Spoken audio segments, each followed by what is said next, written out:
And we're live. Right. Welcome to Tom and Amy's Paranormal Mysteries. Happy New Year to everybody that's watching and everyone around the world. And of course, we are joined again by Nick, all the way from America, and special guest Michael, the paranormal lawyer, which we are awesome and thrilled to have you on. It is an absolute pleasure to have you both here, for sure. Michael, thanks, Amy. I'll ask you a few quick questions, obviously, for your first time on our show.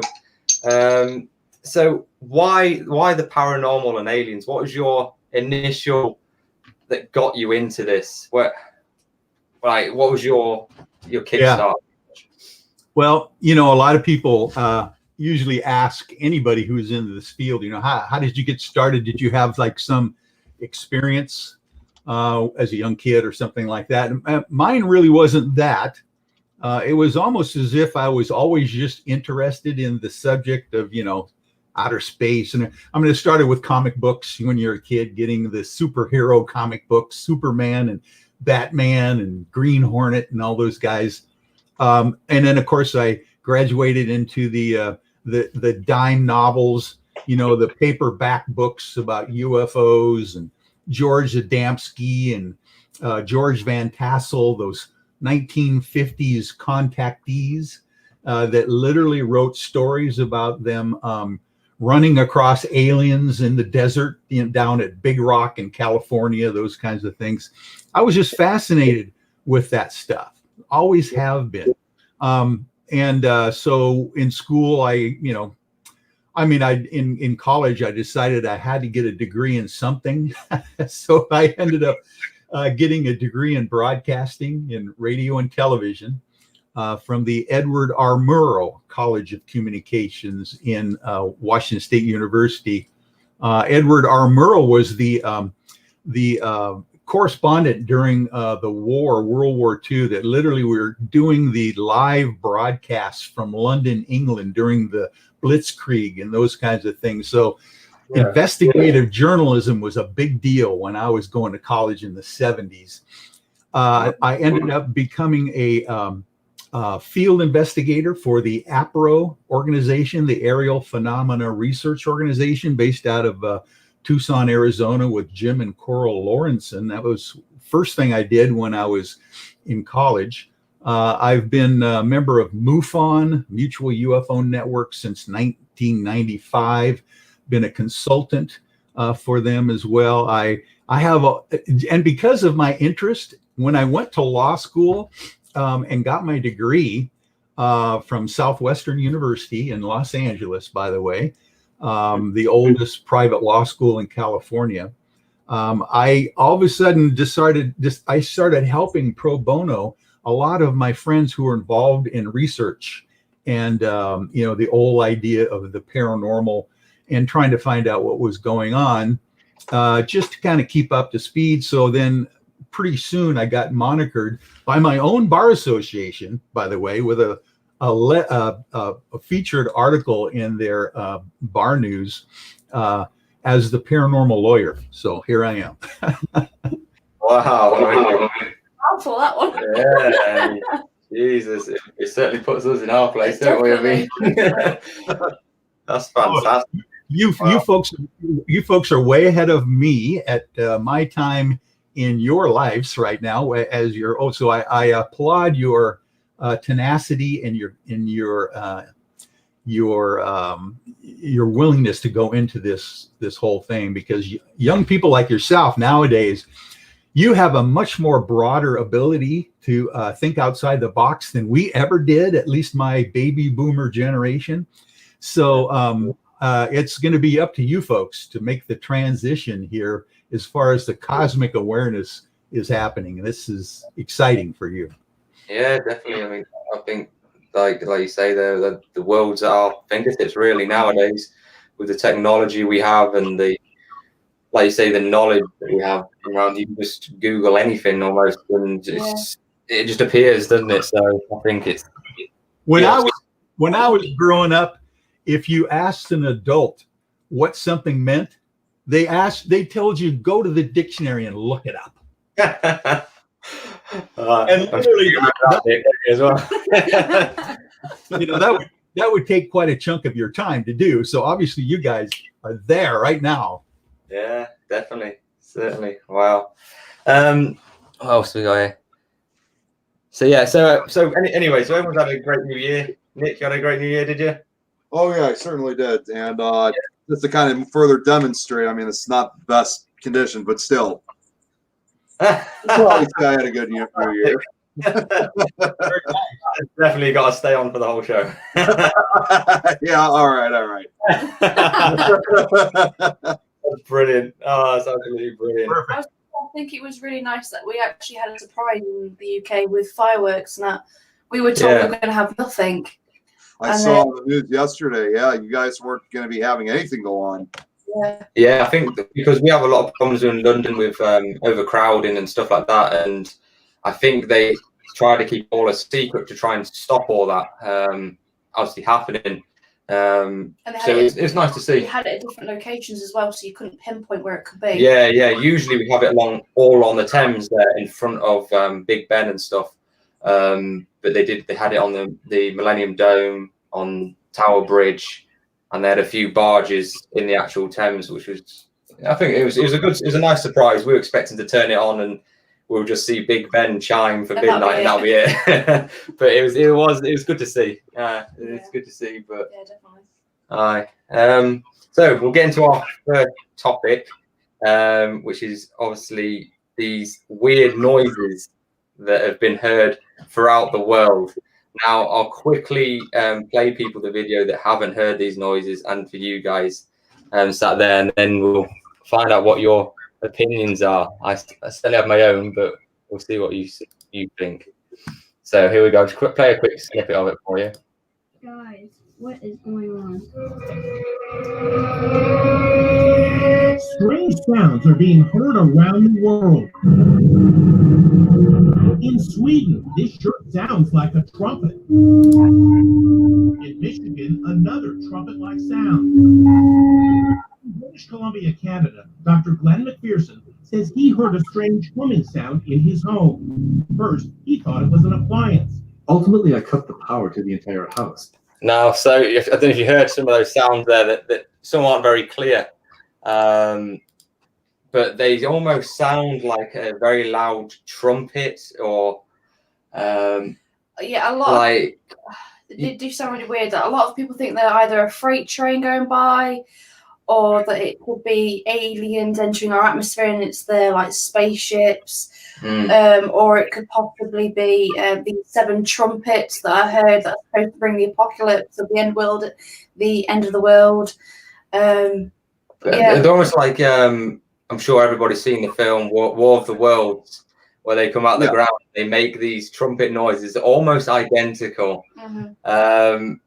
Now, Nick, we'll kick off with you, mate. What's your opinion? What have you heard these before? I have not, but I've heard of a lot of cases like that where people have heard these loud, long-lasting kind of like a groan, not a groan. There's another word I can't just like a guttural type of noise that always seems to occur a lot before a lot of these UFO and alien encounters. So maybe it is something to do with the the crafts either close to the Earth's gravity or trying to find a place to basically find a place to land. But that's just one of my opinions on it. So I mean, at this point, it could be anything. Or it could just be, it just happens to be flying by. That could be another possibility. Yeah, could be. What about you, Michael? What's your thoughts?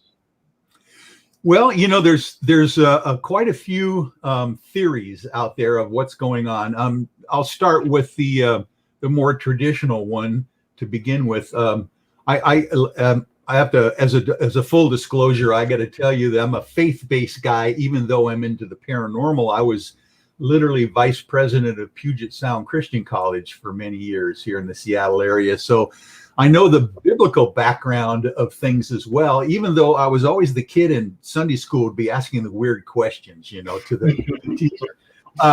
So there is the biblical trumpets kind of thing that you were mentioning, Amy, that people are using for, kind of like harbingers of the end times. You know, that's one theory that people are talking about with these mysterious sounds that are kind of diffuse. They don't know exactly where they're coming from, whether it's from the ground, it's coming from the air, or whatever. So that's always something to keep in the back of your mind.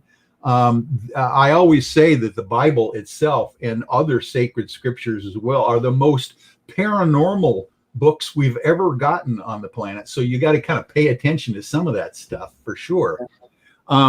There's also the issue of Project Bluebeam. We've all heard about the government and the deep state's false flag that they're going to potentially perpetrate on us as a potential alien false flag invasion.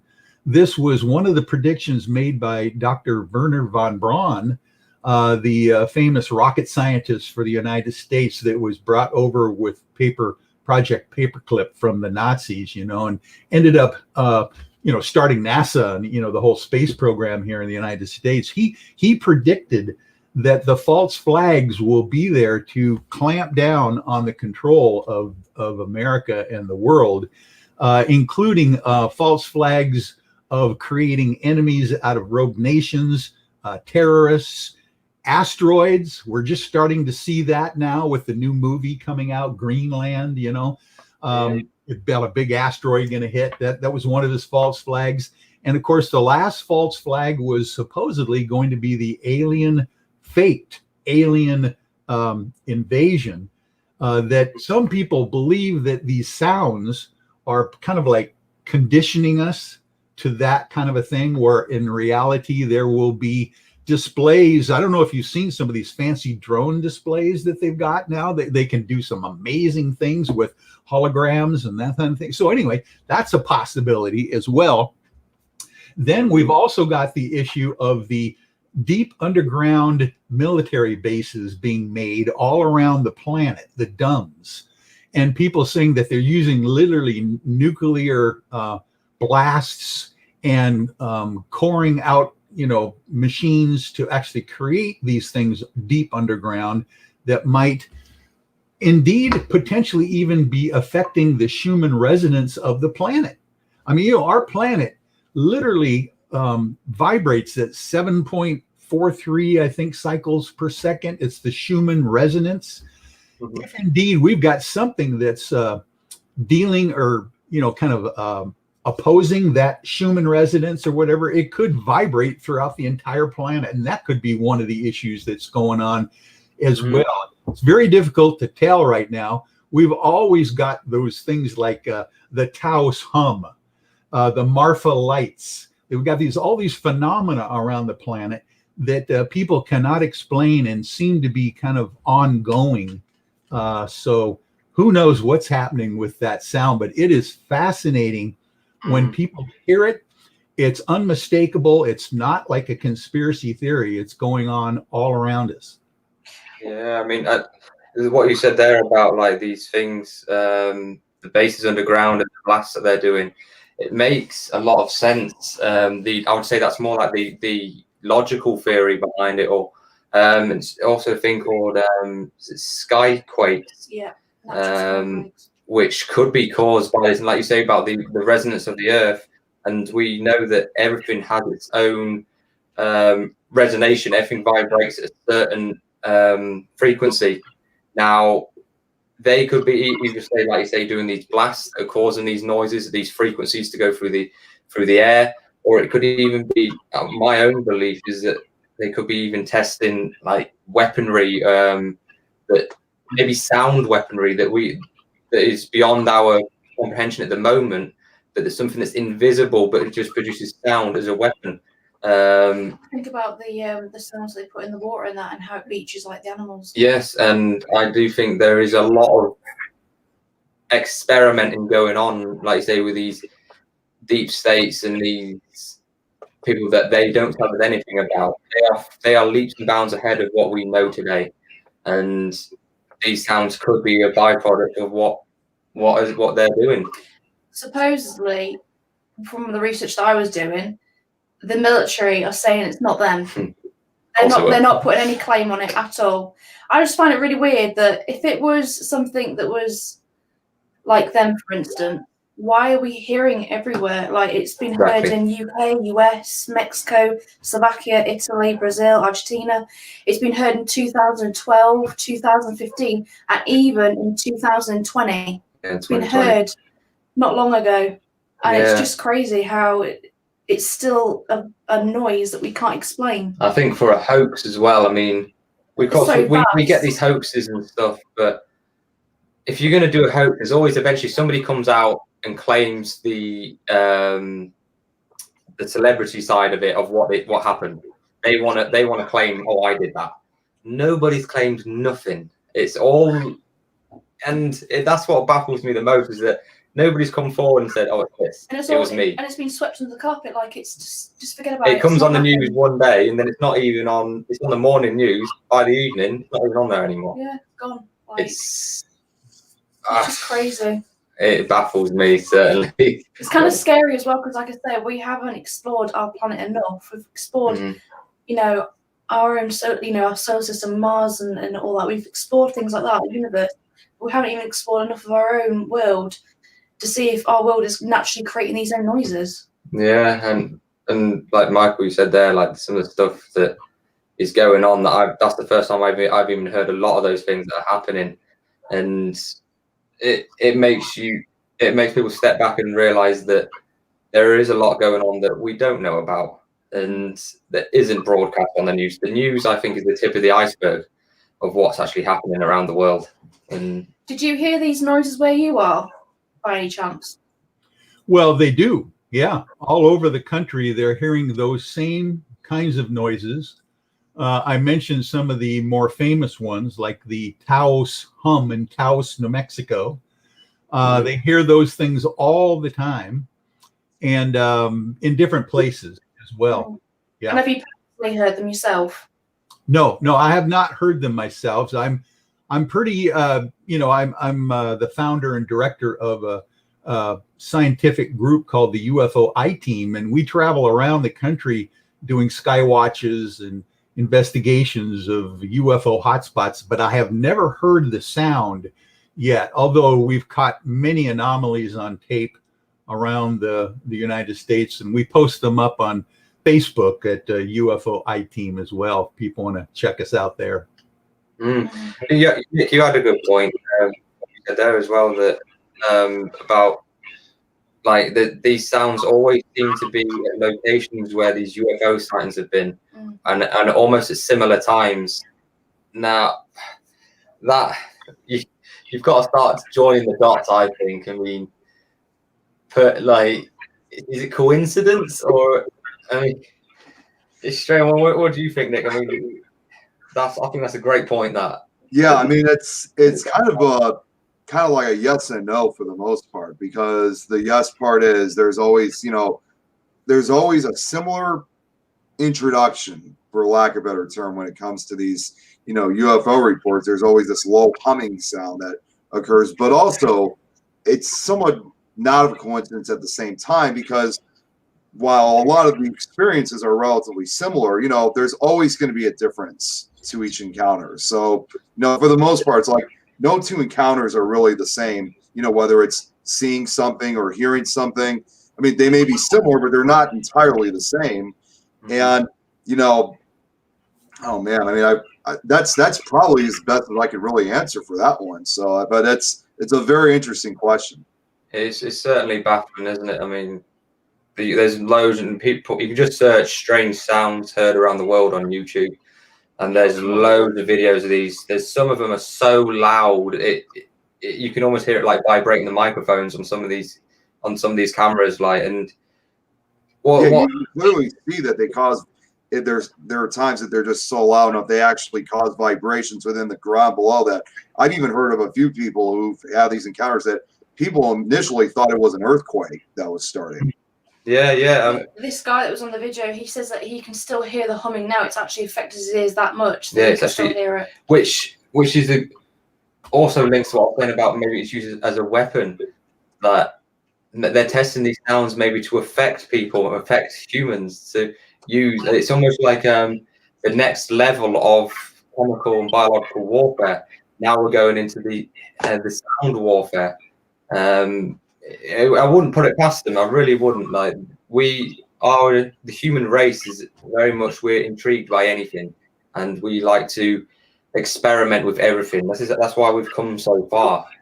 But I do think that we've got to be also extremely careful with what we are playing around with. You start broadcasting these sounds around the world, and what is the long-lasting effects of this? I mean, look at when we developed the nuclear weapons. I mean, yes, it was a good idea because it ended the war, but look at the long-term effects that's now had. You've killed millions of people for what? Is that really the best way of going about things? And surely the more and more countries that have these weapons, it's eventually things come to a head, and we are playing a very dangerous game, the human race, I think, with our own existence on the earth. We are damn. Tom, you were mentioning the weaponization of this sound, weapon kind of thing. That kind of like harkens me back to last summer. Actually, it was summer before that when remember the storming of Area 51 event? That was millions of people literally signed up to show up at Area 51 and find out what was going on with aliens at the underground base out there. I literally went there as well to podcast from the little alien for 5 days. And one of the rumors is that the military had it totally under control, that they were not worried about, literally potentially hundreds of thousands and millions of people storming the Area 51 because they had literally a energy pulse or sound weapon that could just put everybody down immediately without any confrontation or bullets or anything. So the capability is there to use frequency. That's what Tesla was all about. He said, if you want to find out what's going on in the universe, think vibration, think resonance and those kinds of things.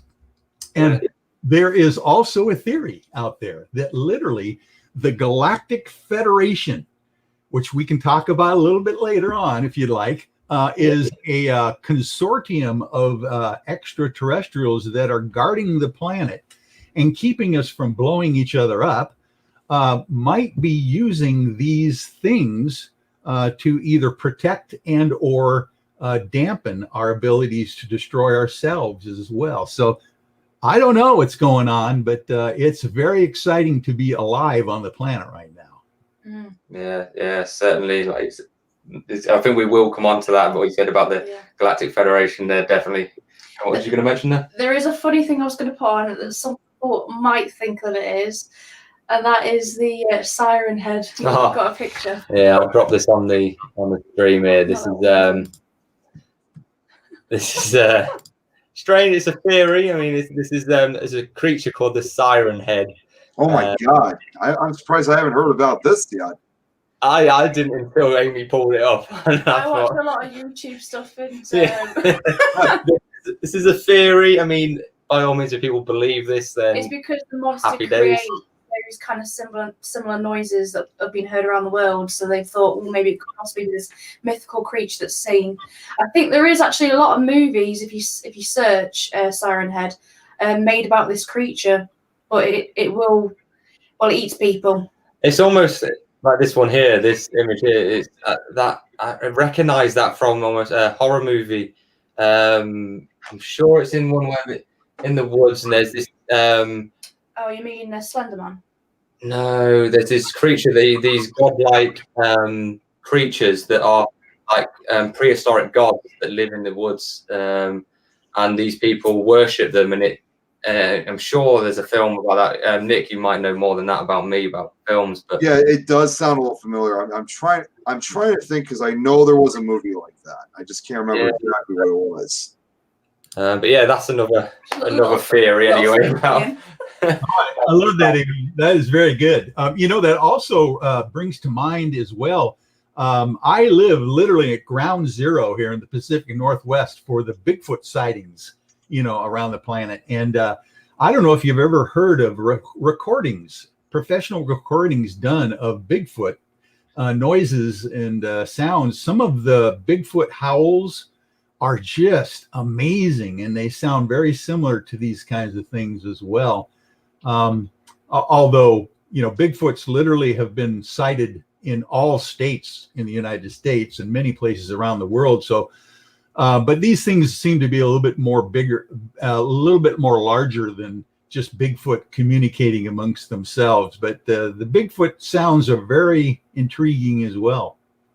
Certainly. Let's quickly drop Charlotte's message on here. She's saying about her son's been watching it on YouTube, and he won't go anywhere in the dark. He's that scared. Tell him to get off YouTube for a bit. Yeah, bless him. Thank you for joining us anyway, Charlotte. Obviously, if you've got any more questions or comments, please drop them in. We will talk about them. Bless him. I hope he could sleep. Just make sure, Charlotte, he doesn't get on TikTok. Yeah, that'll really scare that guy. That's the next fad. I think we'll go on quickly to, well, not quickly, but into this will bring us nicely onto the signals that have been sent into space. Now, you brought this up. These signals are for the Arequibo messages. I'll drop them on the screen here. Now, this one here, this first one you see here, is apparently the message that was sent into interstellar space via radio frequencies that were modulated. It was back in 1974. Yeah, back in 1974. It was aimed at the M13, which is a constellation approximately 25,000 light years away from us. Now, which is the largest and closest collection of stars to our system. Now, these signals, when they are received, they are interpreted into this graphic that you see here.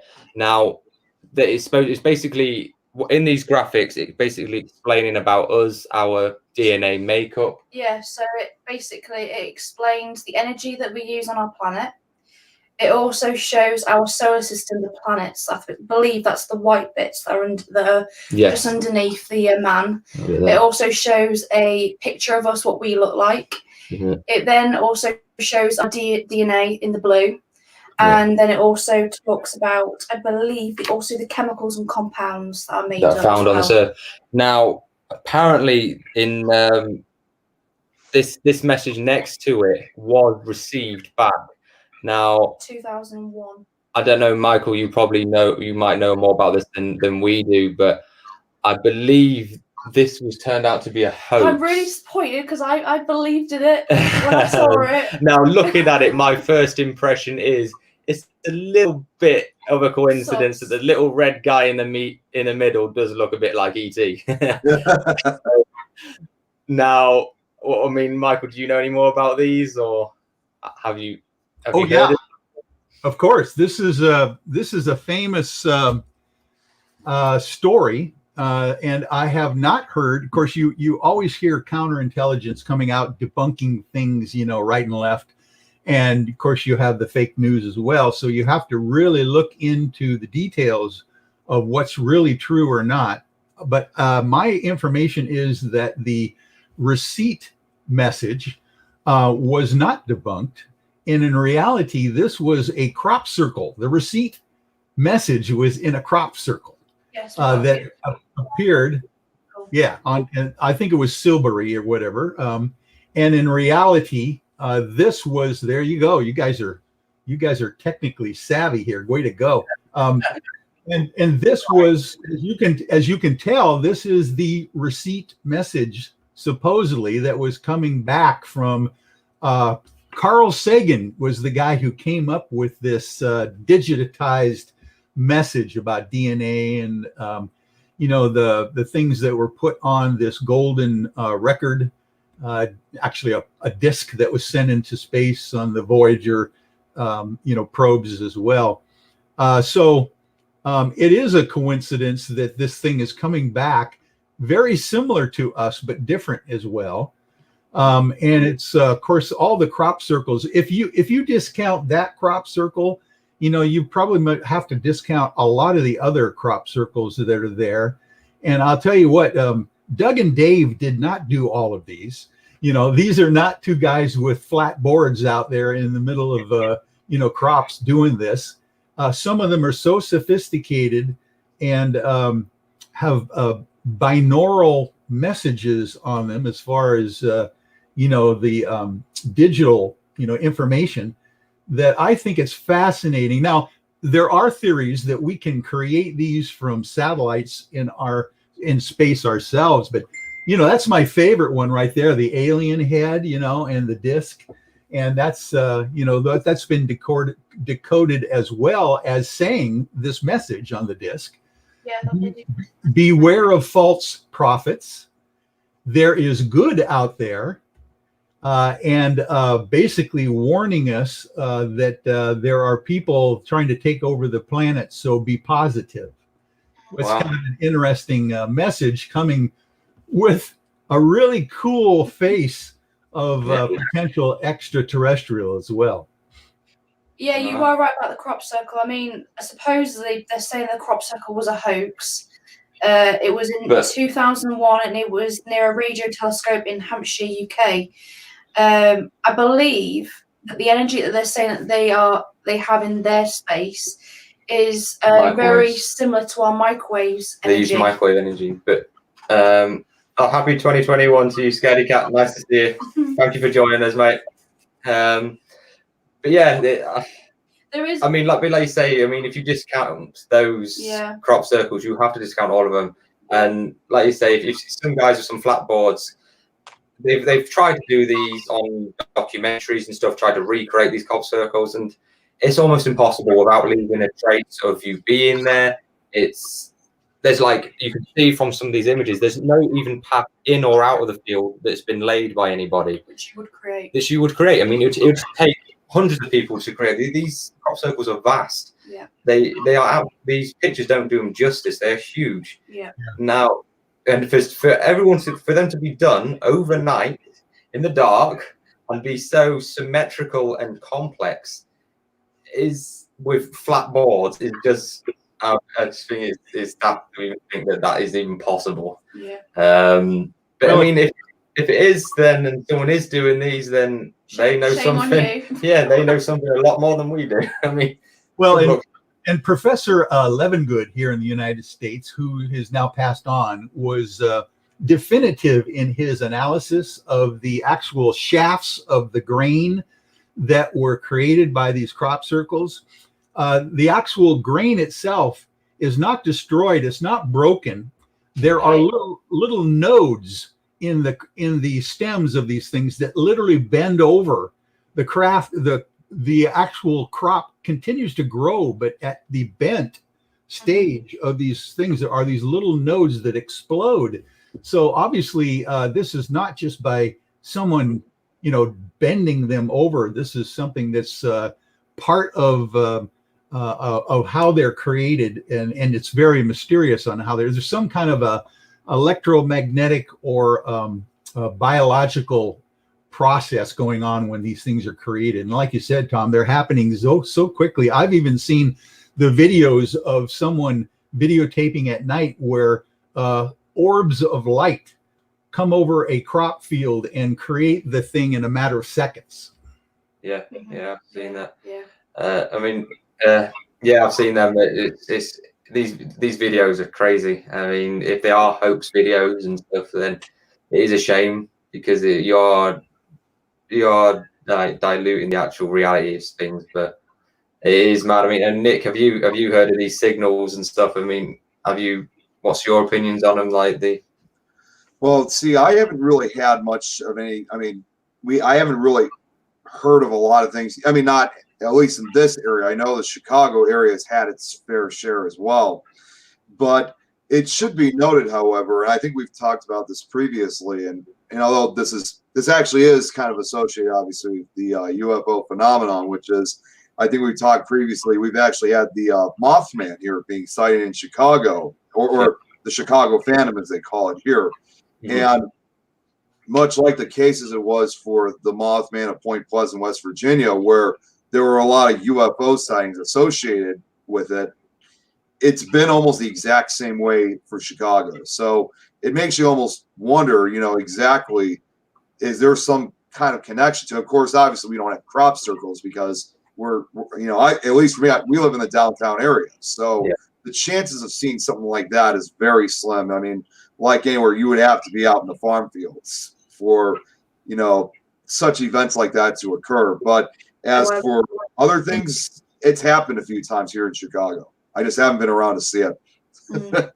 I think it would be amazing to actually see something like that in person. And I think though, if you did want to get something that symmetrical and that big, surely you would need to be able to view it from above for a long period of time, so you can see its form growing. Now, surely you would see people either in planes or whatever, or in balloons, like directing people on the ground. It would be a massive undertaking for humans to be able to attempt some of these. Well, and they were saying that basically people, when they create it themselves and they don't create it perfectly, it takes weeks. Yeah. Whereas it's been made overnight. And what Michael was saying there about like how the crops actually continue to grow at that angle, it shouldn't be possible. Once you bend them over, they should break and die. That's what happens, isn't it? But for them to keep growing, and I'm sure I've heard as well also that that they've actually detected high levels of radiation on these crop circles,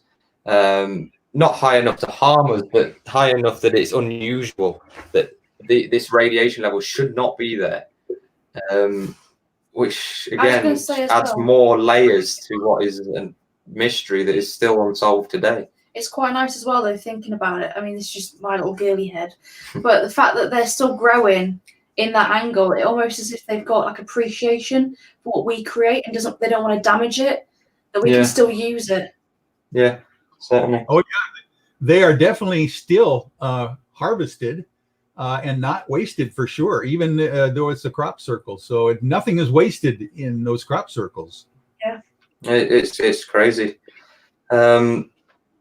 Wow, yeah. I mean, we'll go on now then to alien bodies that have been found across the world.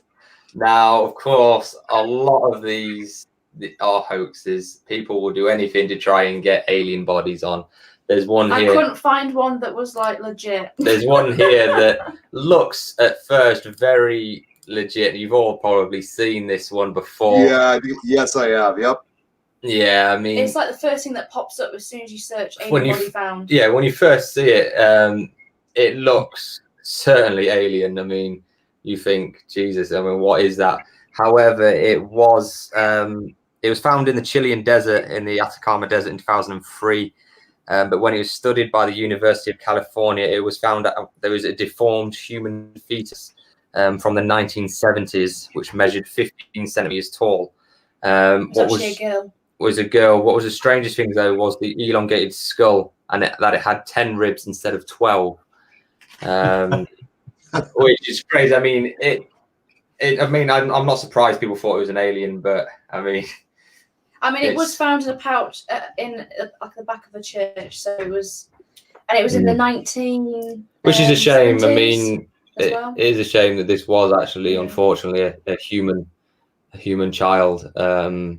Or an unborn child, which is a total shame, but it is a hoax, unfortunately. Another one here that we found, you've probably seen this one as well. It's actually a YouTube video that went viral, which is a dead alien that was found in Russia, in Siberia. That You've seen that actually was featured on an episode of the show Paranormal Caught on Camera. Oh, yeah, and guys froze. It's okay. We can still hear you. Can you guys hear me? It's not big. All right. Okay. Good. Well, just to let you guys. Sorry, I am having a connection problem. It's raining and snowing outside, so it's been an issue. Sorry about that. No worries. Yeah, I was saying that video was even featured on Travel Channel's Paranormal Caught on Camera, I recall. Mm-hmm. Well, these images are classic.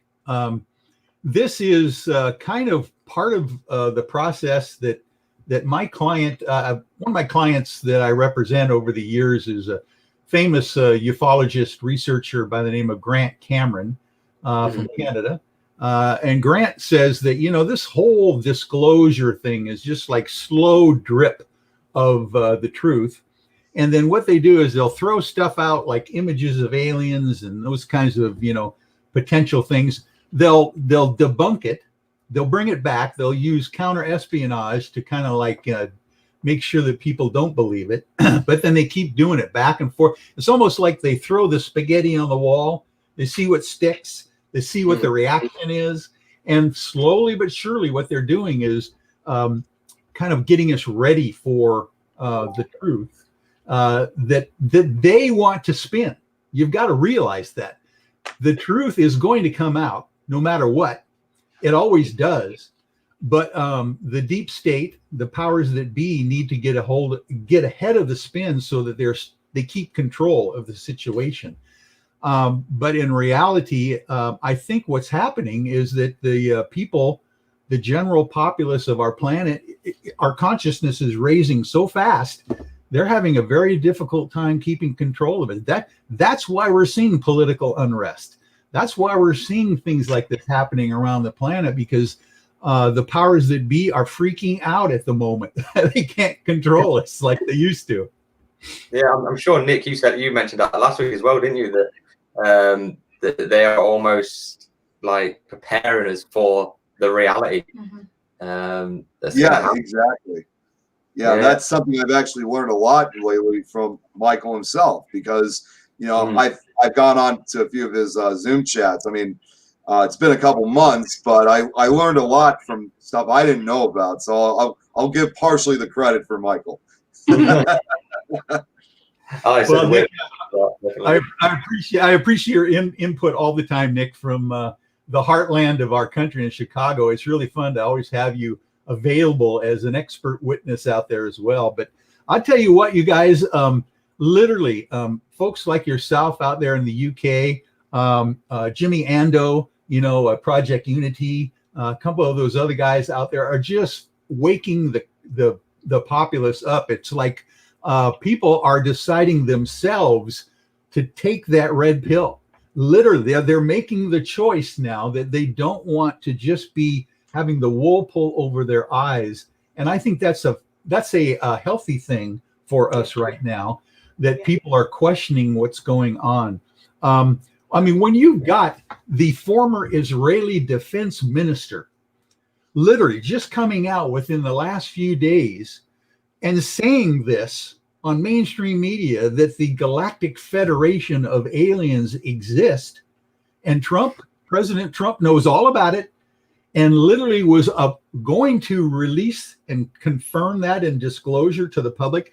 And the Alien Federation itself convinced him it probably isn't a good time yet to do that. But when you're talking about high-level guys like Paul Hellyer, the former defense minister of Canada, confirming that aliens exist, and now this Israeli defense minister, the people like Dr. Eric Davis, a high-ranking government scientist in the United States, confirming through the New York Times, this was just recently, a few months back, that the U.S. government is in possession of crashed and retrieved extraterrestrial craft not made on this planet. They are saying this now, literally, and they're not necessarily coming back then and debunking it, saying he was, off his rocker when he said it, or that he took it back. They're not doing that now. They're allowing that to kind of sift into people's subconscious. So I think they're getting ready for something major. I think it was quite cool, the Netflix, the Bob Lazar documentary on Netflix. I'm sure maybe it is that one, maybe it's a different one, that mentioned the fact that they actually got technology now from the spacecraft that actually can help our planet, that we can harness, and we would only need a small amount to actually create so much energy for our planet to survive on. Which hopefully they do. I mean, if they have got these, hopefully they do use them for good. But unfortunately, somehow everything always seems to have a military purpose and a they I've got it, you haven't, they sort of thing. weaponize it, and there's always a purpose to try and control and dominate the planet, unfortunately. And hopefully we can, by, like you say there, Michael, by waking up the world, hopefully we can like get people to start questioning things and start putting pressure on these governments and stuff that are trying to lead people astray in that. And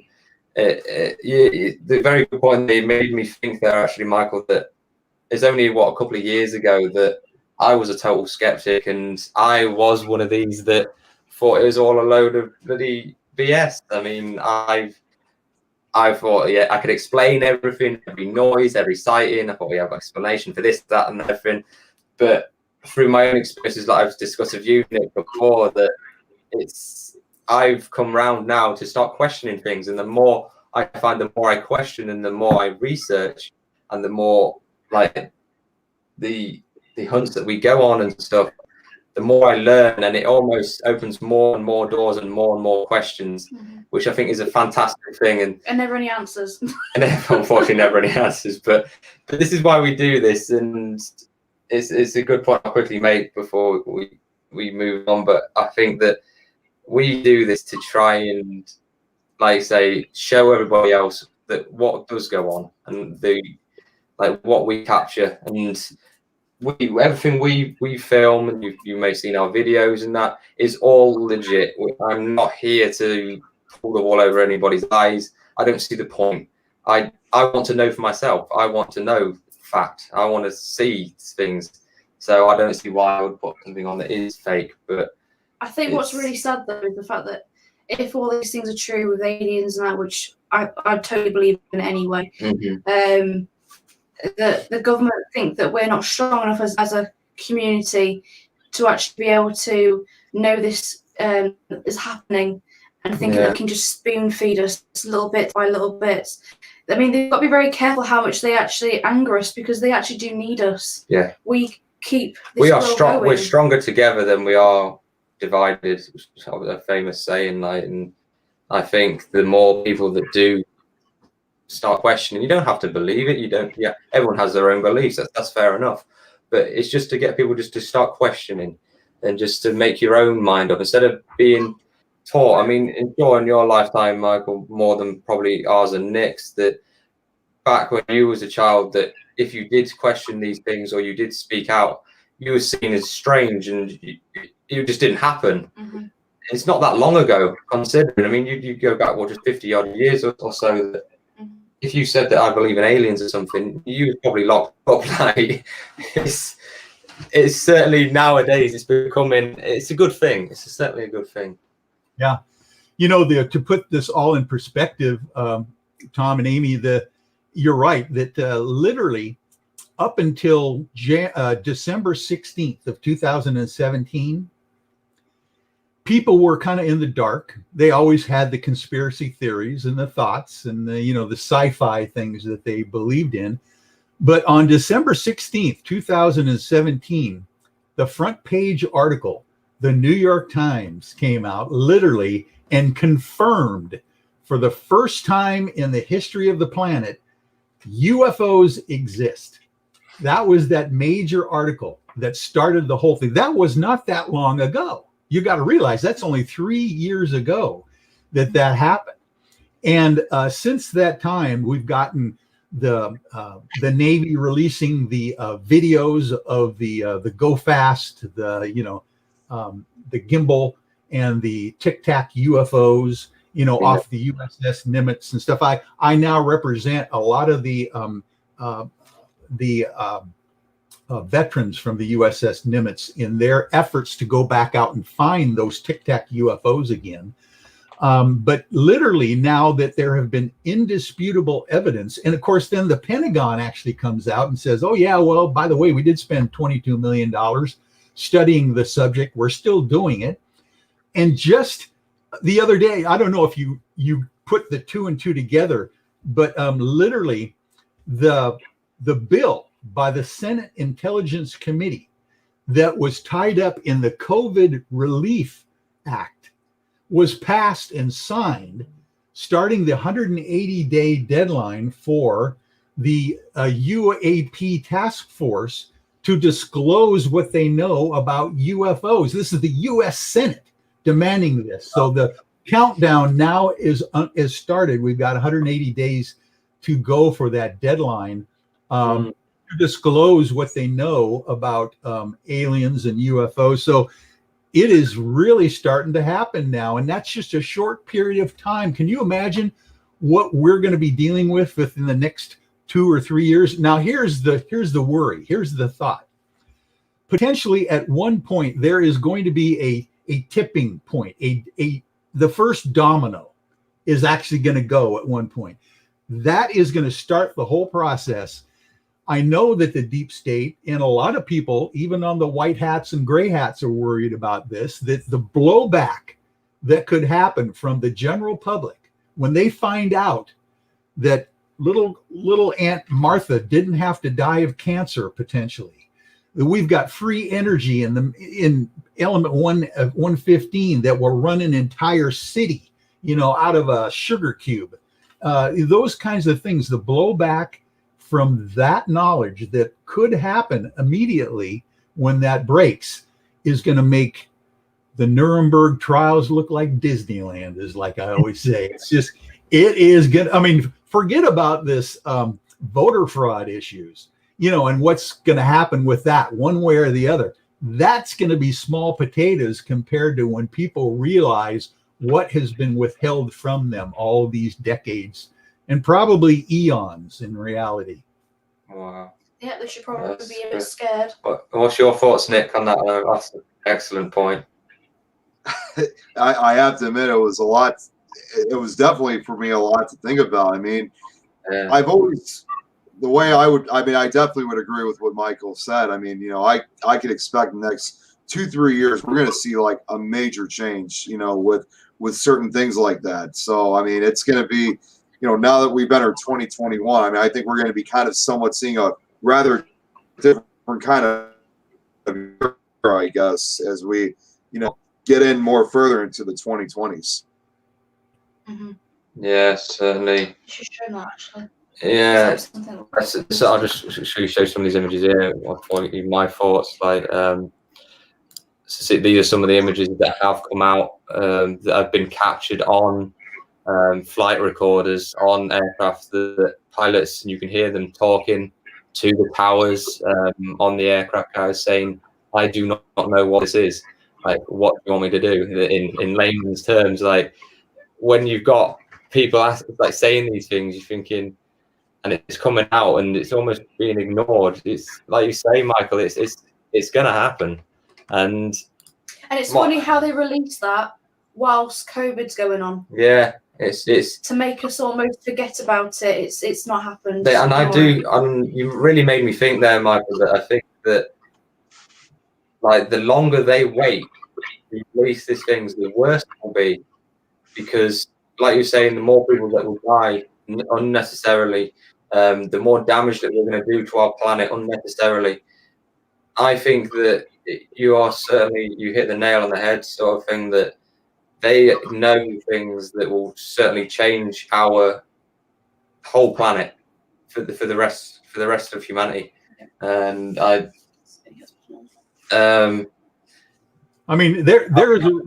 is a reason. There are reasons why we still don't know the truth about the JFK assassination. They literally have documents that they're keeping in, the 70 years was supposed to be the time frame, 72 years and before they were going to be released. Then that time frame came up and President Trump himself decided not to release all the documents.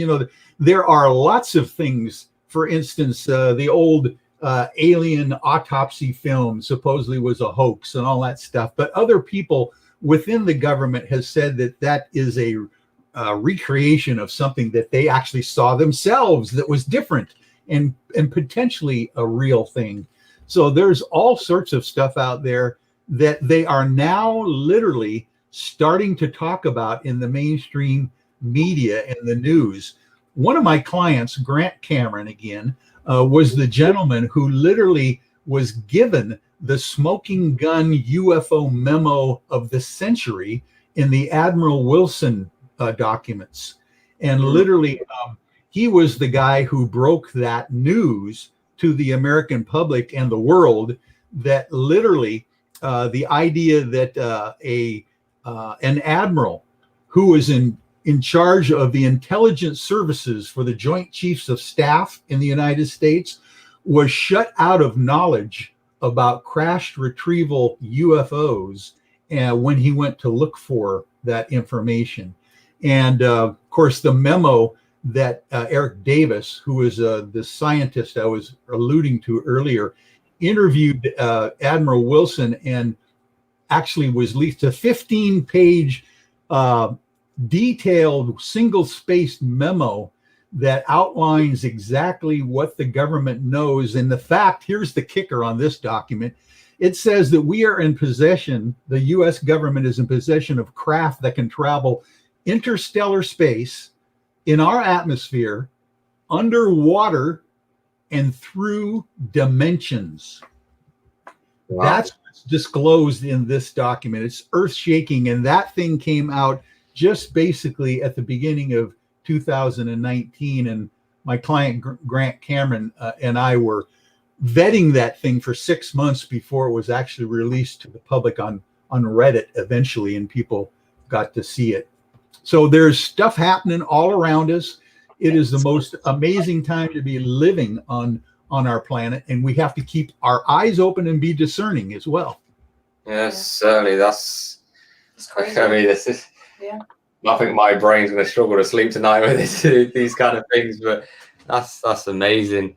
And we are slowly running out of time, but I'll quickly put on Scaredy Cat's comment here.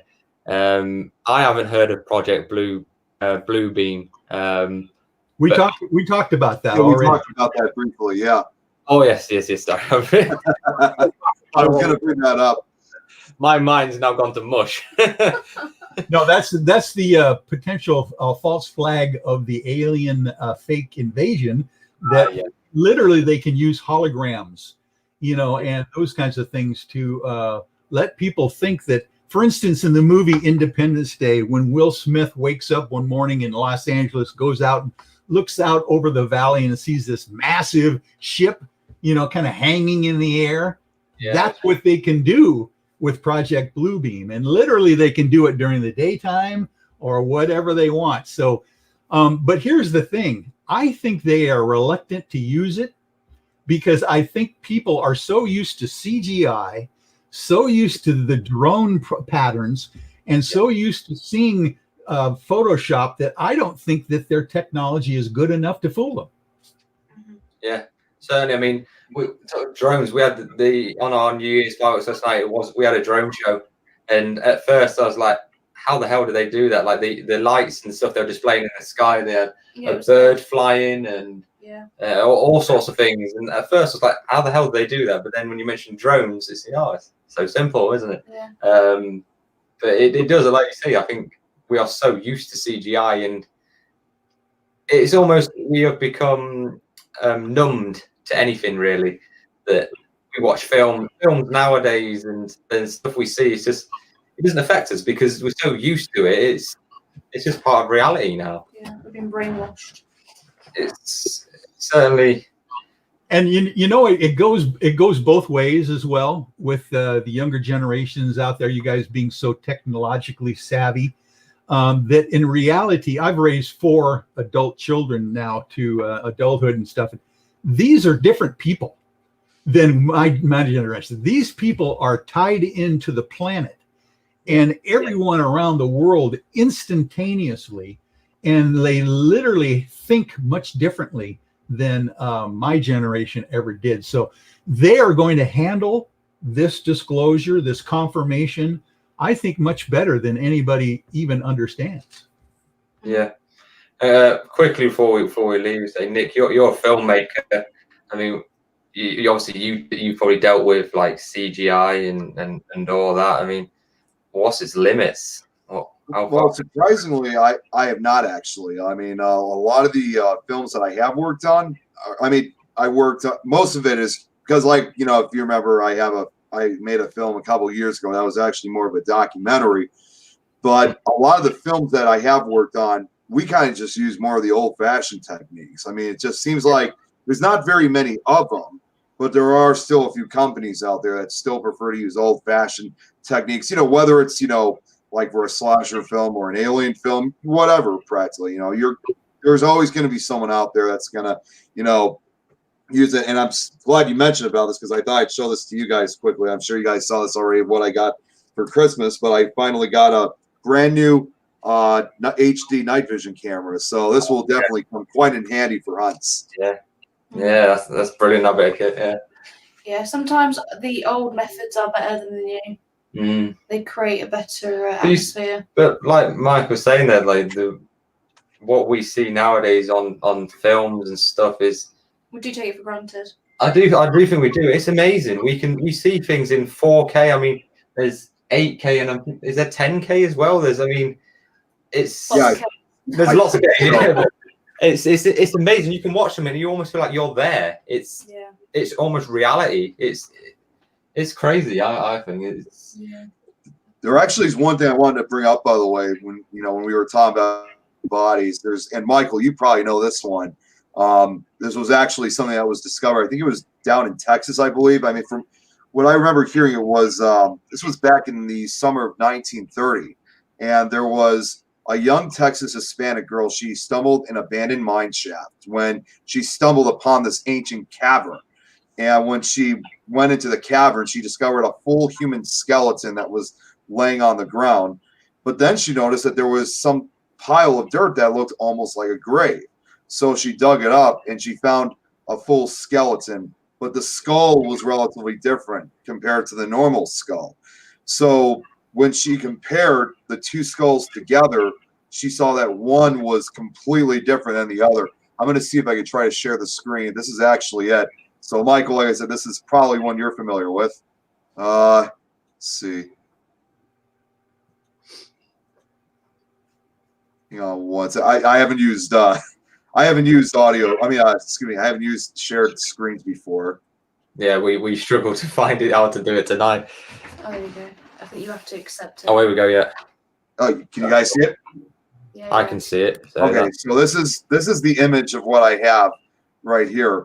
That's the actual skull that was found, and they later called it the Star Child skull because of its strange, because of its small size and otherworldly appearance. Yeah. That's crazy. Yeah. I've never seen that. Yeah, I mean, some people say most likely it probably is just the skull of a deformed child.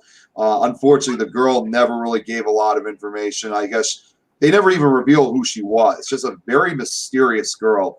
Unfortunately, she actually died shortly after she found the skull. So no information was ever given from her about, anything she found about the skull. It's crazy, that. Yeah, Michael, have you heard of that? Have you? You probably have. That's a researcher Lloyd Pye, P-Y-E is his last name, who came across that skull. He came across the story of the skull and did a lot of research on it, did DNA analysis. Supposedly the DNA analysis says that it's not an earthly person. So there's all sorts of information on both sides of the fence for the Star Child skull.